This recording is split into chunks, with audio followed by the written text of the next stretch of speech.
Hello, EMM listeners. This is Jeffrey Olson, now fourth year medical student at the University of Colorado. For today's episode, I'd like to share with you a series of cases I ran with Dr. Travis Barlock as part of a lunch lecture. I explained the rules at the beginning, so let's go ahead and just jump right into it. These cases are not based on any real patients. Made them all up. Special thanks to Evan Fish for reviewing these cases, EM doc who works in Oregon right now. How the game works. Dr. Barlock was given no hints as to the content of these cases. Each case starts with the chief complaint, and then Dr. Barlock can interview the patient, me, request labs imaging, describe procedures, and explain his thought process throughout the way. He can even call consults. I will attempt, with my third-year medical knowledge, to give him an accurate consult. The labs will be returned in a semi-realistic order. We can jump forward in time if needed. The case ends when the patient is admitted or discharged or dies. You're working in a large emergency department. A chart gets dropped on your desk. 25-year-old male here with chest pain. Okay. Can I get a set of vital signs? He's on the monitor. Blood pressure 125/50. Heart rate 120. Respiratory rate of 18. He's satting 98% on room air. Do you have a temp? He is 37.2 degrees. Okay. All right. So, hey, sir, I'm Dr. Barlock. Thanks for coming in. What's bringing you in today? God, this pain in my chest. It's like right in the middle here. You know, I've never had heartburn before, but I think this is what heartburn feels like. And it's, man, it hurts. Yeah, it looks like it. Tell me, when did it start? 2-3 hours ago. Okay. And anything make it like better or worse? No, it's just really just stabbing me. I mean, okay. Yeah, it's probably heartburn though. Like, what were you doing when it started? I was sitting watching TV, Okay. just hanging out. You weren't moving or anything? No, I was just in there and just started, right there in the middle. Have you ever had it before? No, nothing like this. Like I said, I've never had heartburn. I'm pretty sure this is heartburn. Does anything change when you sit flat or lay up and down or anything like that? No, it's really the same. Take a deep breath. Does that change it? It may be a little worse. I don't know. Okay, and how about any other symptoms with it? No, it's pretty much just that. So no shortness of breath, any nausea? Have you been coughing? No, none of all that. Have you been sick at all lately? No. No recent fever, sore throat, runny nose, anything like that? No. Okay, gotcha. And have you been, so no nausea, no vomiting? Correct. Yeah, I've not thrown up. Do you have pain in your belly? No, that feels all pretty okay. Just right in here, man. Right there. Yeah. Okay, did you injure it? No. Okay. No. All right, right on. All right, do you have any medical problems? This is embarrassing. I've never been to a doctor before, so I think no. Okay, so no surgeries or anything? No. Are you allergic to anything? Nope. Do you take any meds? No. Do you smoke or drink? Nope. You do any drugs? No. Okay. All right. Okay, well, don't worry. So we're going to take good care of you. Have you saw that last any sick contacts at all or anything? No, everyone around me has been real healthy.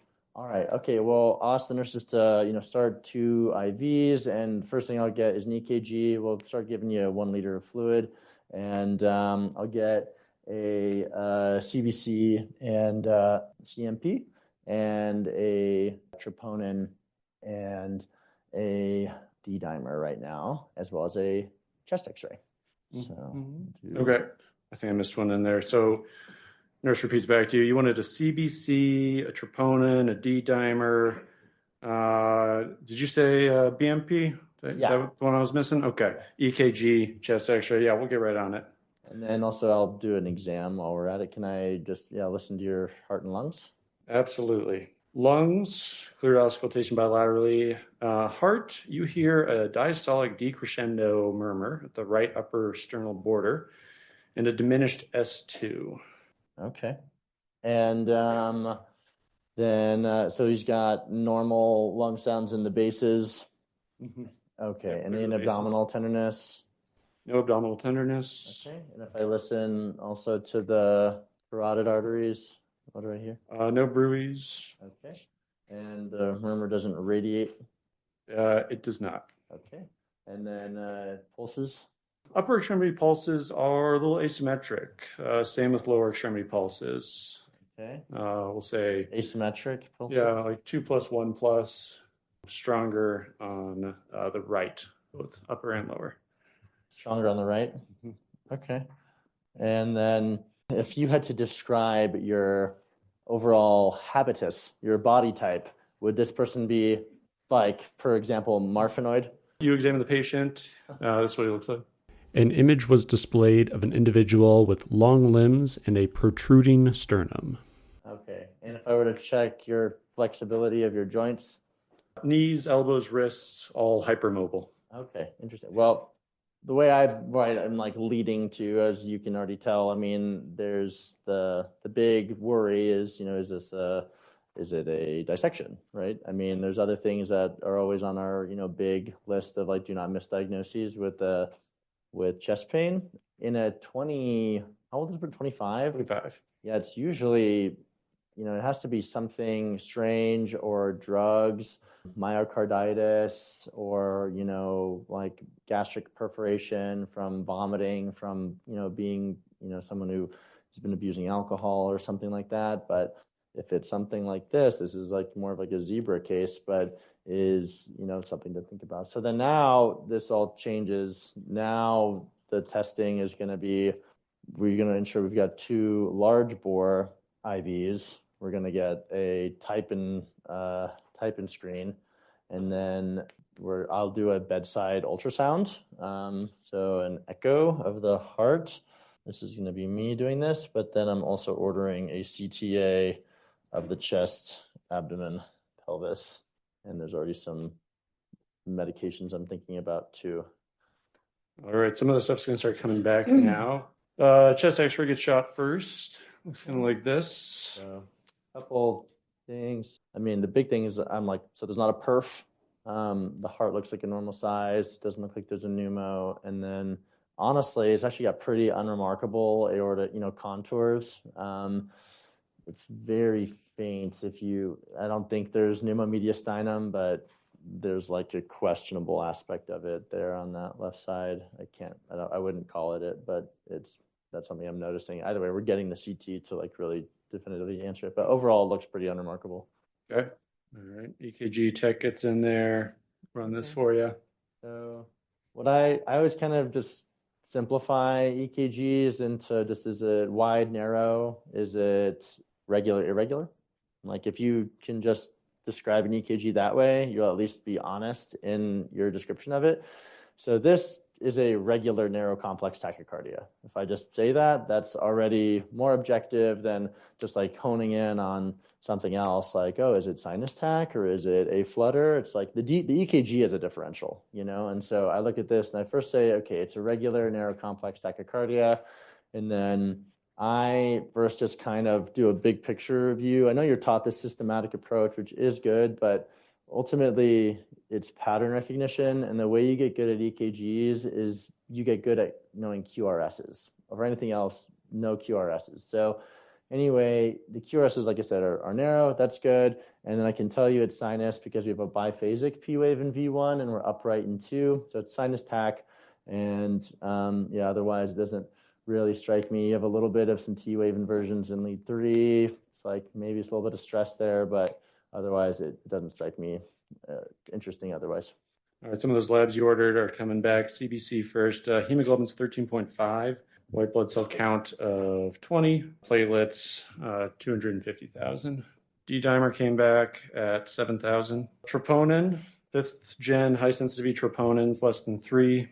And the Chem 7, we got a sodium of 138, potassium of 5.7, chloride of 102, bicarb 17, BUN 45, creatinine 3.5, glucose is 180.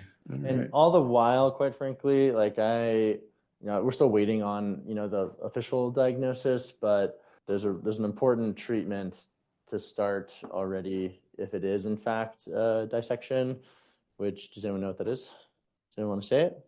Metoprolol is not a bad option. It's not the first choice though, but you can do that. Like if you're, let's say, at like a rural clinic, you don't have it, like you're in the middle of nowhere, it's like you can use metoprolol. Esmolol is your go-to. Yeah, it's faster. on and off, it's the go-to. And we'll talk about that next. But good. All right. So I think you said you were going to focus this guy. Yeah. All right. So you start focusing him, and oh god, it's starting to really hurt. Oh, it's starting to radiate to my back. It's really going. It's all the way through me. And he passes out and loses consciousness. Okay. You were able to get these images. Okay. Yeah. So, I mean, yeah, it's really bad. So he's got a large pericardial effusion, in case some of you don't know. So it's obviously, there's a parasternal long view. You can see the chambers we're going through. We're going through first the right ventricle and then a little bit through the aortic outflow tract, and then you're into the left ventricle. And then you can see around just this whole area is a very large effusion. This plane in particular, doing this M mode right over this valve, is measuring the EPSS.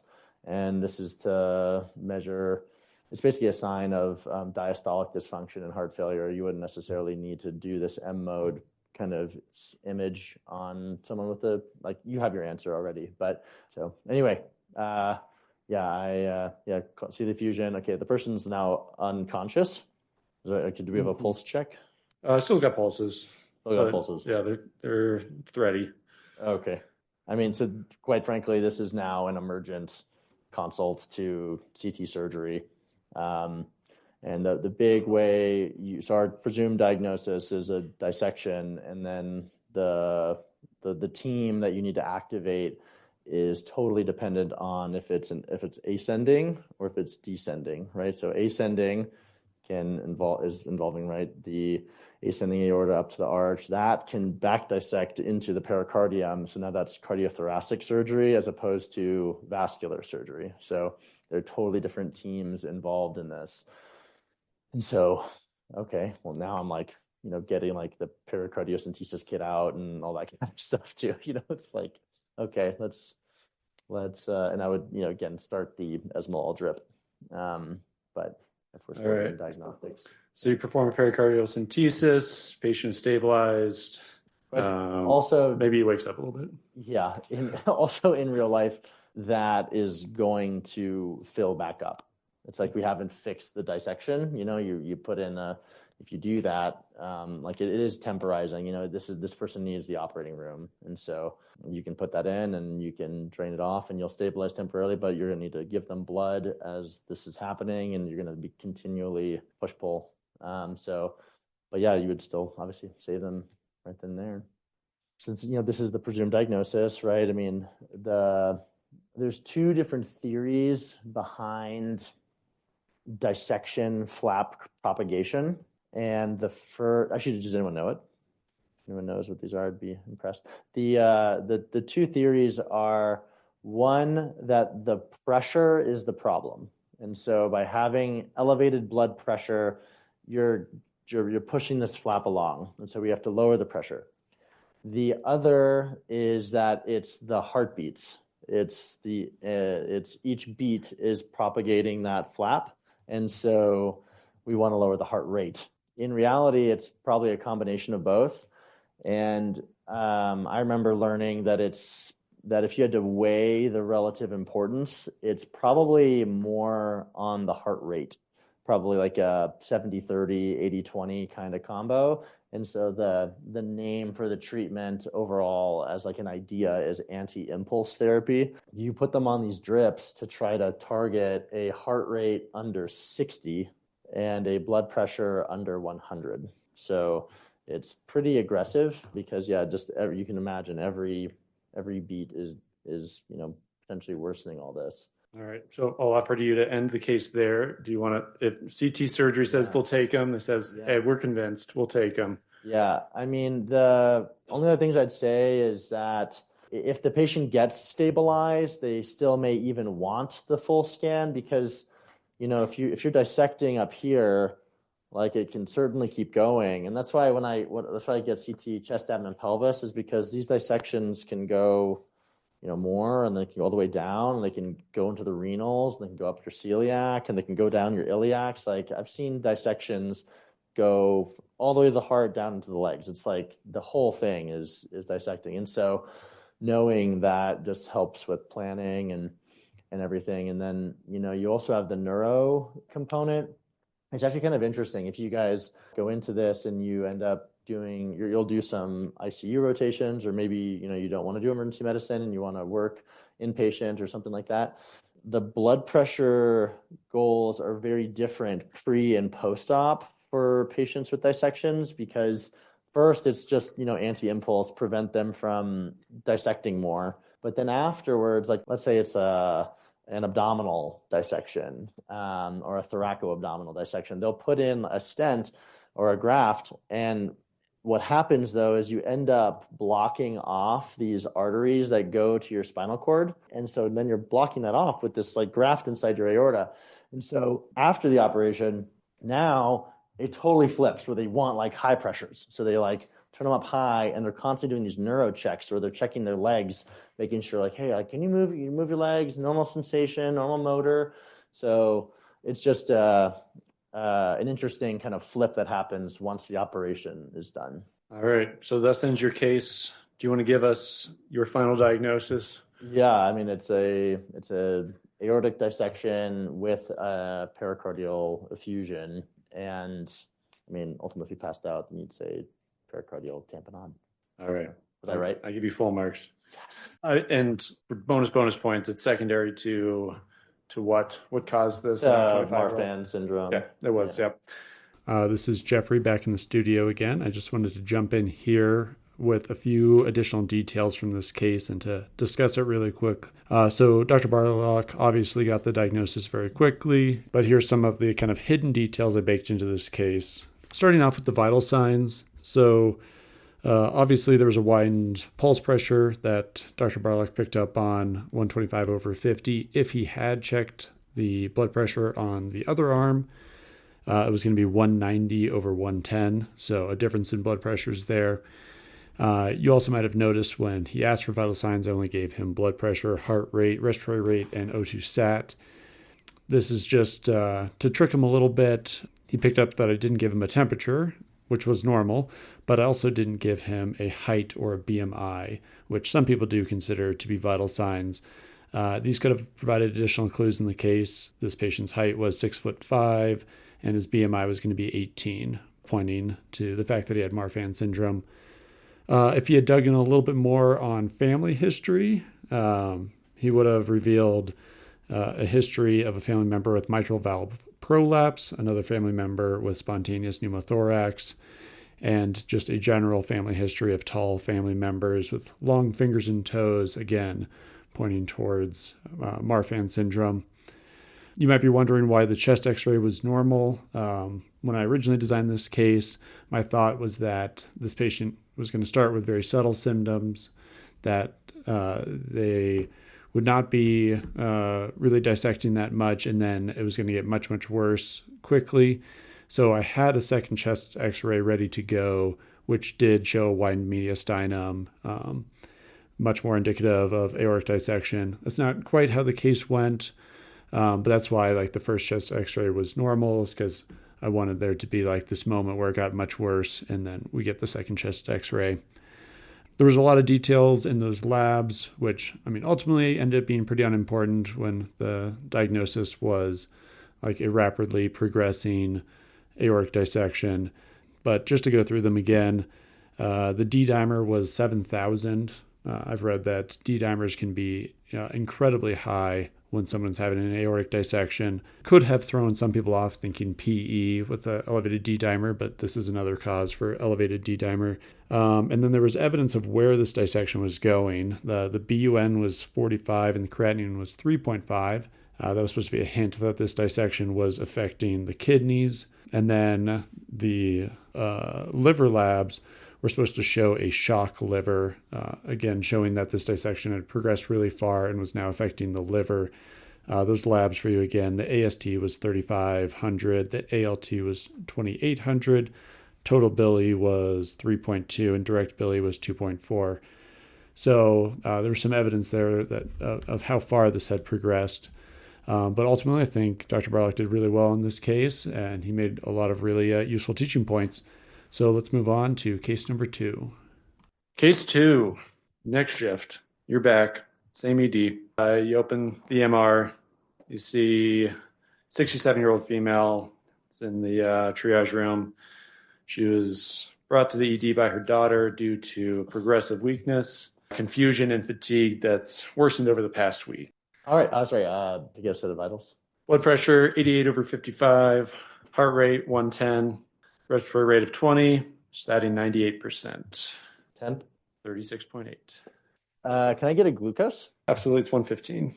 All right. Well, yeah, that's the nurses to first, get 2 IVs and get this patient on the monitor, and we need to, start giving them some fluid right away. Already, just when this patient, before I've even spoken to them, we're going to initiate a septic workup, like just old person with, a shock-like kind of vital sign picture is we're going to start that kind of already, just get some blood, get blood cultures, we're going to give fluids and antibiotics before we even know anything. Like, just that's going to be happening. So I'll start talking, though. So, hey, hi, ma'am. I'm Dr. Barlock. I'm sorry that you're having to come in your day. What's bringing you into the emergency room? Oh, I'm in the emergency room? That's right. You are in the emergency room. So is there a daughter with her? Yeah. Okay. Yeah, And I said, hey, so and I see you brought your mother in. What's been going on lately? Yeah. So she's just been really out of it. I live with her and she's just like past like 3 days, just could not get out of bed. She's just more and more tired. She's been telling me she's feeling pretty nauseous, maybe also constipated. But yeah, we just thought it was super weird and we figured, we better get this checked out. I live with her, but I honestly don't know a ton about like her health information, but like I can like leave and like get that stuff if you need. You say you don't live with her? No, I do. Oh, you do? I do. Yeah, but I'm like I just don't know much. Okay. Has she been sick lately? Has she been like? No, I mean other than this, I mean the last 2 weeks, but before that, we were going to the stock show and we were having lots of fun. So No, she hasn't had a recent fever, cough, cold, anything like that? no, not that I know of. Like honestly, she was doing fine and then just slowly just started getting worse. Are you vomiting? No. Okay. And any urinary symptoms? I mean like it's kind of weird, but she's like not getting out of bed very much to go to the bathrooms. Like maybe she's not going that much, but Okay. Okay. And so no other symptoms you can think of? And do you know any medication she's on? I should have brought them. She's on like so many because she's got hypertension, she's got arthritis, she's depressed, so she's like got a lot of stuff, and like there's definitely, I mean, she just kind of pops them whenever. So, Has she had any surgeries? no. Okay. And then does she smoke, drink, or do drugs? No, just glass of wine once a week. That's about it. Never smoked. Any important family history that I gotta know about? No, we are all very healthy. Okay, super healthy family. Okay, got it. So 67-year-old comes in with 3 days of weakness, who has some kind of unknown medications, has been tired, nauseated, some GU symptoms, who comes in with hemodynamic instability, and she's confused, altered. Okay. So right there, like I said, so sepsis is really high on the list, but there's lots of other things. So we'll go looking for sources of infection. That's part of the workup, right? It's just like, what is the cause, if that's it. And then also it's got to figure out, what meds are on board. Are there other things going on? Like, is there any trauma? Is there any kind of psychiatric component? Is it, a thyroid issue? There's lots of little things like that got to kind of get teased out. So anyway, we're going to start some fluids, and I'll get and also, I'll examine her, but just to kind of get the diagnostic stuff out of my mind right now. So we'll do a CBC, we'll do a CMP, so CBC, CMP, and then we'll do a TSH with a reflex T4, a UA, and we'll get an EKG, and there's a very high likelihood this person is going to get a head CT. but we'll do an exam. All right. So, ma'am, can you tell me, do you know where you are right now? I'm at home. Okay. Do you know what year it is? I want to say 2002. Okay. And do you know your name? Can you tell me your name? My name is Dolores. Okay. Is that right? Yeah. Okay. Yeah. Daughter nods. Okay. Daughter nods. All right. Good. All right. All right. Well, let me kind of with these patients, I kind of do my almost like my trauma survey. So I start off with the heart, and then so I check their airway, I listen to their lungs, I listen to their heart, and I check their pulses. So is that all like ABCs good? Yep. Lungs clear. Tachycardic? Yeah. Otherwise, normal normal rhythm. No murmurs, reps, gallops. Okay, and then but it's all patent, we're all good, and pulses are good in the extremities. Mm-hmm. All right, Yep, and pulse then good. and then I do just the head to toe. I'll look at the head. I mean, the big things is first is trauma. Like, do I see any signs of deformity, raccoon eyes, battle sign, hemotympanum, anything like that? No signs of trauma. And then eyes, are the pupils like really constricted? Are they really big? Or are they normal? And Yeah, equal reactive to light. okay. Also in like the tox realm, just when I think about tox stuff, I go eyes, I check their skin for like if they're sweaty or dry, and then I do a quick clonus test. Those are just like the three things I always like, okay, is like drugs on the possibility? I mean, I check their eyes, check their armpits, and then I check for clonus. Just like a quick, I feel like so much in emergency medicine, it's just like knowing that like one little thing to like add on to stuff. And that's like the thing when anytime you're thinking of maybe tox, I just do that. So eyes are good. Okay. Mouth is super dry. Dry mucous membranes. Okay. Yeah. Okay. And then the chest and abdomen, like lungs, sound okay? Yep. Everything else you've described. Okay. You said you were going to check clonus. Well, yeah, and abdomen's good. Abdomen's good. Okay. Yeah. I mean, I guess GU exam. Do I see like rip roaring like Fournier's or something? Nope. Okay. And then okay, extremities, just nothing's broken again. Yeah. And then yeah, I'll do a neuro exam. So I mean, first, I mean, I will check for clonus. I mean, does she have that? No clonus. Can she move everything? Can move everything. Okay. And she's following my commands, it sounds like. Yeah, like relatively okay. I mean, okay. Do I mean, I can go through, do I need to like say each of these individually, or do you want me to, I guess I would do a cranial nerve exam. I would check motor and her upper and lower extremities. I would check for sensation. I mean, sensation's always, subjective and more difficult in a patient like this, but, for the most part, I would check those things and could do some quick patellar testing and, clonus testing is all, and, some cerebellar testing as well, if she can like follow me along. Like, is that all normal? Normal with the exception of the patellar testing, hyporeflexive, like a 0 out of 4. Decreased patellar. Okay. Then, I mean, I'd probably, end up having to do like a rectal tone check on her. Normal. That's normal? Okay. Huh. Well, you sent off some labs. Sodium's 129, potassium's 2.1, chloride's 95, bicarb's 34, creatinine's 1.6, BUN of 40.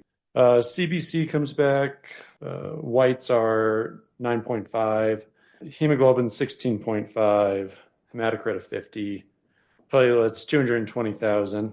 UA is non-infectious. TSH normal. You do get this EKG. They can run that. Okay, yeah. So again, it's like big picture stuff. The thing about this, which is really dangerous, is just this QT. It's like strikingly big, and you kind of expect that when you have a K of 2.9, and it's more because if your K is low, your MAG is low.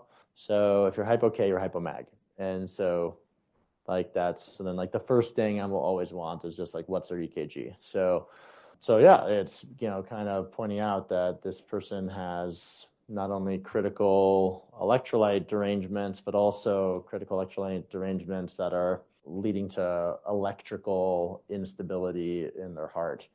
So, okay, but the other thing that's good is that the QRS is narrow, so that's good. That's kind of arguing against sodium channel blockade in case there's any drugs that are doing that on board. But yeah, this patient needs some mag right away.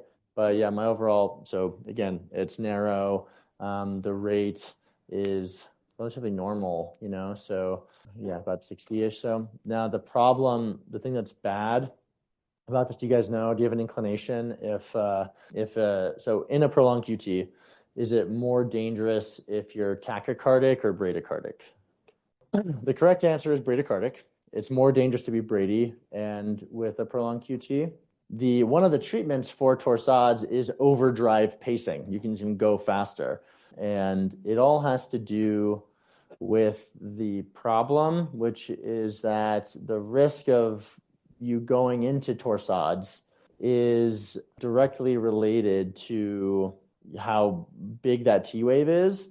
And also, if because ultimately what's happening is you have R on T phenomena. Have you heard of it? So it's basically if you have a pre-excitation, you have an early beat that comes in when you're in this phase, you can cause a reentrant circuit and then go into ultimately polymorphic VTAC. So you guys will learn, right? It's like this. You're like, oh, that's torsades, right? But the thing is actually that's polymorphic VTAC, and then the set that's caused by prolonged QT, that's torsades. So it's mainly polymorphic VTAC, and then there's torsades. Okay, as far as Venn diagrams here.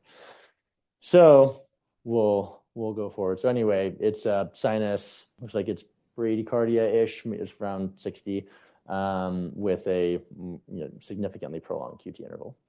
All right. Well, she's just chilling, hanging out. She's actually doing a little bit better since you gave her those fluids. Okay. I mean, ultimately, we need a med rec. It's like this is a huge problem. Also, I mean, this person has what is it? So if we did 129 over, so they have no gap. Yeah, this person has obviously you can just tell from this that they have a bad alkalosis. I'd be curious what their pH is, get a VBG if you have that. Yeah, and it's coming right up. pH 7.49, PaCO2 is 45, bicarb of 34. Okay, so I'd be really curious of her, meds, and then honestly, this patient, it looks like they're hypochloremic. And they need almost some acid. So I'd be giving this patient normal saline. I would be giving them magnesium, and I would have them on the monitor, and I might even have pads on them. This patient is for sure getting admitted, and they're hyponatremic, hypokalemic. We can even get a mag. I'm sure if we can get that. It's not really 1.1. Huh? Okay, so bad. Okay, I'll do probably a head CT, and this person will get admitted. And ultimately, I think this patient is probably profoundly dehydrated. Also there's probably some medications involved that might be causing some potassium wasting. Usually their antihypertensives can do it, right? Diuretics, stuff like that. And so those are the things I'm thinking about. But ultimately, at this point, I'd get a repeat EKG. I don't know if we have one of those, but at this point, I'd get a head CT just for, admission purposes. Okay, head CT is normal. Okay. Yeah, I mean, I don't know if are there any other pieces to this? Do you want to give us your final diagnosis? Yeah, I mean, my diagnosis is more of a syndrome, right? I mean, she is dehydrated with a hypochloremic metabolic alkalosis with hypokalemia, hypomagnesemia, and some evidence of, hypovolemic shock. And so that's my diagnosis already. And I'd probably just lead into the hospital. So I'm really suspicious for drugs. So that's where I would start. And then, I'd presume that it's from a diuretic, but I'm not positive. Hello, listeners. This is Jeffrey back in the studio to discuss case number 2. So the ultimate diagnosis in case number 2, this was a hydrochlorothiazide overdose. So with a hydrochlorothiazide overdose, you would expect hyponatremia, hypokalemia, hypochloremia, and hypomagnesemia, all of which this patient had. The one thing that I sort of withheld in this case that Dr. Barlock didn't pick up on is that this patient also had a hypercalcemia that was driving most of their symptoms. And so I kind of tricked him because I pretended to mishear his CMP as a BMP and then didn't give him the calcium. And then we never came back to it. But the calcium was supposed to be 10.8. And then with this patient not eating well, their albumin was 2. So that calcium would have actually corrected to 12.8 if you do the albumin correction. And if Dr. Barlock had gotten an ionized calcium, it was going to be 3.2. So that was what was driving a lot of the symptoms in this case, was the calcium. I was trying to do a bones, stones, groans, psychiatric overtones picture with this patient. If Dr. Barlock had gotten a renal ultrasound, he would have seen kidney stones. But yeah, so ultimately it was hydrochlorothiazide overdose, and most of the symptoms were coming from hypercalcemia.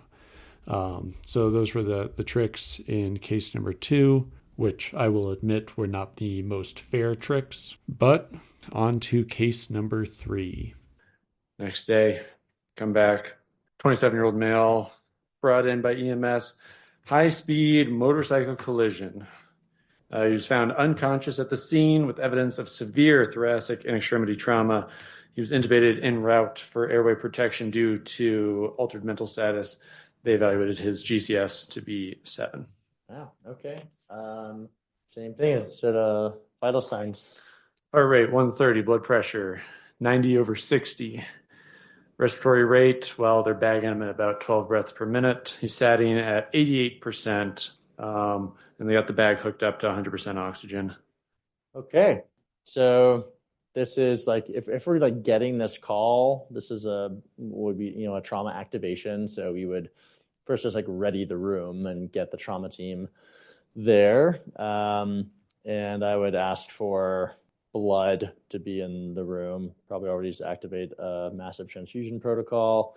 And I would kind of ready the nurses and be like, hey, I don't know what access they have. We're going to need multiple points of access, and do an immediate pulse check and blood pressure check right when they arrive.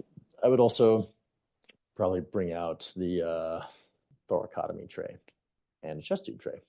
So anyway, those things like I'm just thinking about right off the get-go, and would like literally be saying this to the team, let's get these kits out. Just preempting the team helps with that, just by thinking like, what are the possible diagnoses this patient could already have, right? I mean, this person could have a pneumothorax, they could have a hemopericardium, they could have a aortic transection, they could be just bleeding into their abdomen from a liver lac, a splenic lac, a perforated viscus, we don't know. And then also it's like, what is the cause of the accident?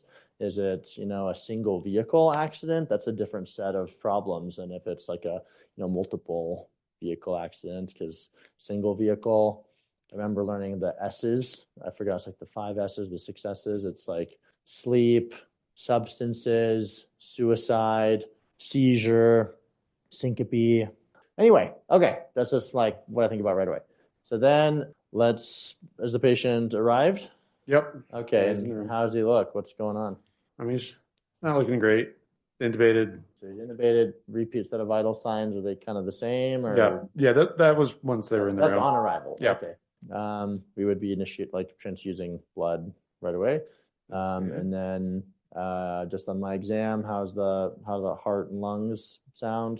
Starting with the lungs, you listen to both sides, decreased breath sounds on the right side, visible chest asymmetry, paradoxical chest wall movement. Oh, really? No, that's bad. Heart sounds good. Oh, good. Yeah. Okay, good. Definitely fast. 130, but I would do my primary and secondary survey. So we've already listed. So the tube is, we have misting of the tube. It was hooked up to end tidal. End tidal, CO2, 55 millimeters of mercury. So, okay, sounds good. Well, we will, okay, so that's in good spot. Then it's, I would check pulses. Do we have equal radial and equal lower extremity pulses, or is this right one taken out? Diminished on that right leg. Okay. Everything else, 2+. Okay, so also is this like actively like pulsatile bleeding? Is it like actively bleeding or is it kind of stable? You're talking about this thing Yeah, right yeah, here. yeah. I know about the gaping Yeah. wound to the right Yes, leg. that's There's no tourniquet up or anything. no It's tourniquet up. It's oozing pretty good, but there's no pulse style bleeding. okay. There's about that amount of blood. Yeah, I mean, we would be trauma would be like looking at that right there in the room, seeing is there anything that they can just like tie off right away? Is there anything that they can do? Otherwise, then I'm asking for a femoral traction splint and placing the patient in that, and then rechecking pulses. I don't know Okay. if that's different, but either way, that's like We're what doing that right now. okay. Okay. And So they're doing it, and man, his stats are going down. He's 85, 84, okay. So 83. He's then not looking good. yeah, so well, she's got a presumed flailed chest, and so one thing we're gonna have to do is a chest tube on that side. Sounds like you've also got a presumed pneumo, so kind of preemptively do that. And everyone talks about the needle decompression. We don't really do that in the ER, so I would do a finger thoracostomy on the right side. It seems. And also I've got an ultrasound in there, and I'm checking for. I can check lung sliding. I can check the heart and things pretty quickly. So I'd do that, but it sounds like this guy just needs an emergent chest tube. Okay. You place the chest tube, whoosh of air, starts statting a whole lot better. And he's now statting 98%. Okay. And then from there, now it's kind of just re-evaluating everything. I kind of just repeat ABCs. And then I would kind of continue my survey. So I go back up to the top, check the head, and I'm looking for signs of trauma to the head. I'm checking the pupils. Checking just the overall the neck, behind the ears, all that stuff. There's anything striking about that so far? Abrasions all over, bruising on the chest wall. Nothing else Okay. other than just a bunch of scrapes and then this leg thing. Okay. And then it's neck, chest, belly, and I'd check the rest of the extremities. We would then also roll him when we would check the back. We'd check basically he's intubated. So and I'm assuming he's sedated. I don't know if they've given him anything, but Yes, did they did they have. give him a paralytic also? No paralytic. No He's paralytic. got some propofol going. That's a propofol. They RSI'd him. No paralytic. It wore off already. Okay. Time has So, passed. It's time's passed. Okay. And so I'd check his back. I would check rectal tone. good And tone. get a quick chest X-ray and a pelvic X-ray. We would make sure he's stable enough, and I would do a fast exam and see what we see there. Do we have any of those results back? The chest X-ray tech was there and snapped one really quick before you fixed the pneumothorax. Not shown the ET tube is in place and correctly placed. And then after you did that chest tube, this is now their new chest X-ray. Not pictured as the ET tube or the chest tube that you put in, but yeah. Oh, look at that! Like that, way better. Kind of everything else, they're looking pretty good. We did the fast exam. You're not seeing anything. No fluid in the recesses. Heart looks good. Lung sliding's good. Abdomen, Great. bladder, everything's looking good. So then it's now we need to blood work and imaging. Usually when these patients get intubated, they often get an orogastric tube and often a Foley. Sometimes we don't do a Foley, and it's like, well, we defer that to ICU. It's more just hospital protocols for that, but that's like not uncommon. But anyway, so the labs are gonna get CBC, CMP, type and screen. Often we'll just get PTINR anyway, and then we'll usually get an alcohol level and urine drug screen. And then we will get imaging. And so as far as imaging goes, basically kind of scan everything from the head to the pelvis, but this patient also needs, a good vascular study of the right leg, it looks like. So get CT of the head, chest, abdomen, pelvis, and then also CT and L spine. And then when you have a traumatic injury and you have a low GCS. It's also an indication to get a CTA of the vessels in the neck to look for a blunt cerebrovascular injury. So you end up getting a CTA of the neck and then getting a CTA of the right lower extremity. You'd also get just probably a quick X-ray of it just to like get like a framework of, okay, this is what's going on. It's, obviously a broken femur like that. Okay, great. So it's just good to like have that in your mind of like, what's going on and can kind of activate certain teams. But yeah, so all right, we got that. Nice. Yep. And this is under traction and presumably got better blood flow. Okay. All right, so those come back all relatively normal. Glucose 120, CBC, hemoglobin 8.9, white blood cells 14.2, platelets 220,000. PTINR is normal. Alcohol screen is negative. Urine drug screen comes back, it's negative. Those CT scans are going to start soon. All of a sudden, patient his O2 starts tanking again. It's you're watching on the monitor. It's 80, 78, 77. So first thing is check the vent. Make sure the ventilator's working. Yep, ventilator's working. It's all connected properly. Okay, is the tube kinked? Tube's not kinked. Heart rate's going up. It's 140, 145. Setting lower and lower. Temp of 38.5. Interesting. I just didn't even get check the temperature to begin with. It was normal at the beginning. It was normal at the beginning. It was normal. Yeah, okay. It's starting to spike. Okay, interesting. So now he's got a temp of what, 38.5? Yep. Okay, so we have now hypoxic in the 70s, and then heart rate's now in the 130s. Okay. That rapid temp is pretty weird. I have never actually seen malignant hypothermia. I don't know if that's what's going on from like the paralytic or something that they gave, but that would be very strange. And then, the new hypoxia, I would just check for any changes with the chest tube. Do we have equal breath sounds again? And yeah, breaths are equal. Okay. Do I have event settings that I can like tinker with? I do not have that. You're free to tinker with it and tell us how you would do it, but I won't be able to tell you what it does. Okay. Well, just because also there's some diagnostic info you can get from the vent. Like, you can basically check the pressure. So you have your PEEP, your driving pressure, and then you can do a breath hold, an inspiratory pause. And then you can measure what's called the plateau pressure. And so basically off of this, you get info.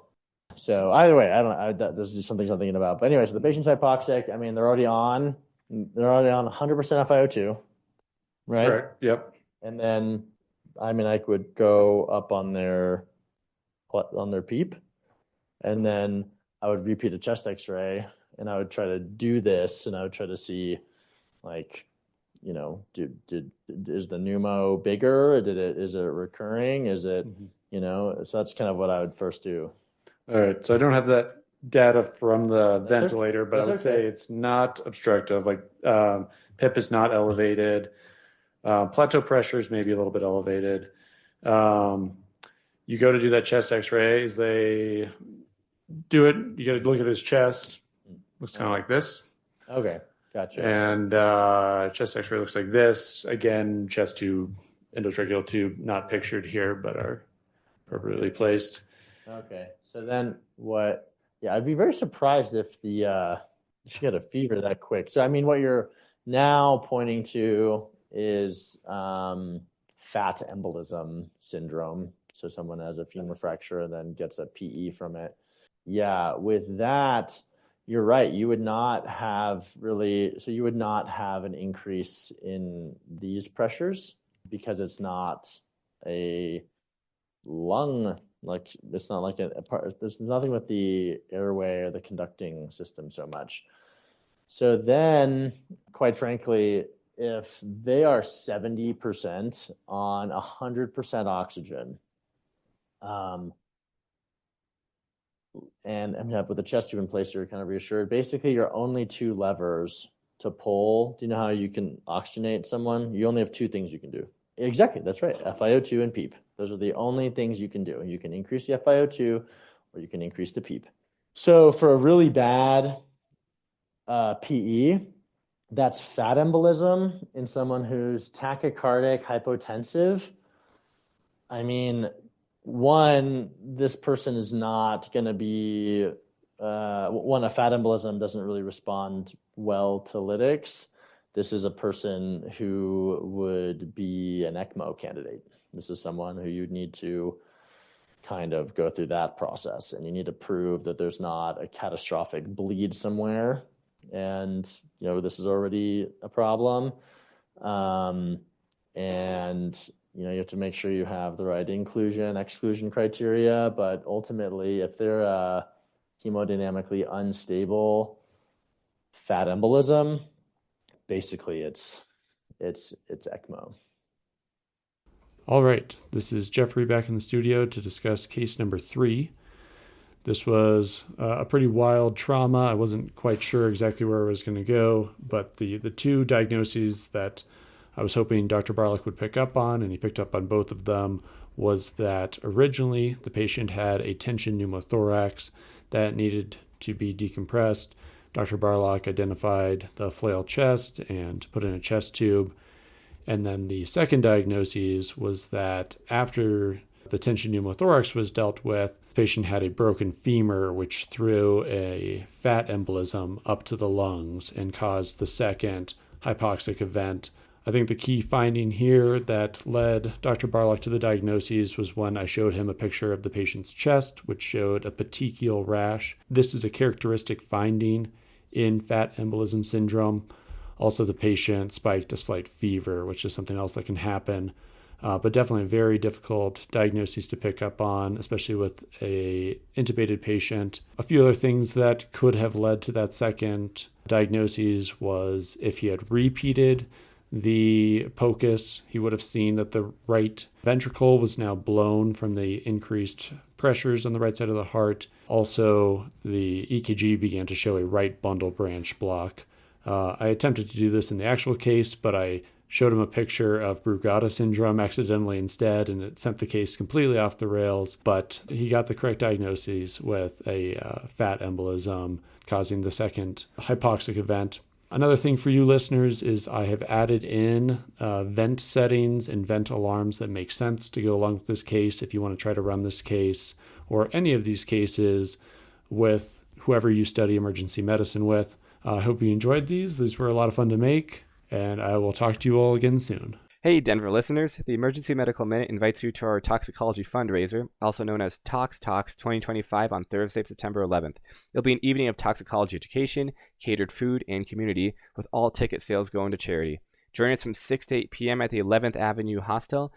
Get your tickets now through the link in the podcast description.